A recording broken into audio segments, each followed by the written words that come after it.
గాబ్రియేలు దూతను సాతాను ఆపగలడు అని మీకు తెలుసా? నిజం.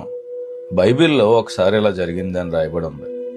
దానియేలు గ్రంథం 10వ అధ్యాయంలో దానియేలు ఒక దర్శనాన్ని బట్టి 3 వారాలు ఉపవాసం ఉండి దేవుని ప్రార్థిస్తే అక్కడ 3 వారాల తర్వాత గాబ్రియేలు దూత వచ్చి, నీ ప్రార్థన దేవుని సన్నిధిలో వినబడింది. నేను నువ్వు ప్రార్థన చేసిన మొదటి రోజే వచ్చాను, కానీ సాతాను నన్ను అడ్డుకున్నాడు. తర్వాత మిఖాయేలు వచ్చి నాకు సహాయం చేస్తే నీ దగ్గరికి రావడానికి నాకు 21 రోజుల సమయం పట్టింది అని చెప్తాడు. అంటే సాతాను తన బలం వల్ల గాబ్రియేలును ఆపలేదు, కానీ దురాత్మ శక్తులతో ఆత్మీయ పోరాటంలో నిలవరించగలిగాడు. 21 రోజుల సమయం పట్టింది అనేటప్పటికీ చాలా సమయం ఆపాడు అని అనుకుంటున్నారు కదా. దేవుని సమయం, మనుషుల సమయం ఒకటి కాదన్న విషయాన్ని గుర్తుపెట్టుకోండి. దీన్ని బట్టి మీరు ప్రార్థన చేస్తే సాతాను భయపడతాడు అని మీకు అర్థం అవ్వాలి.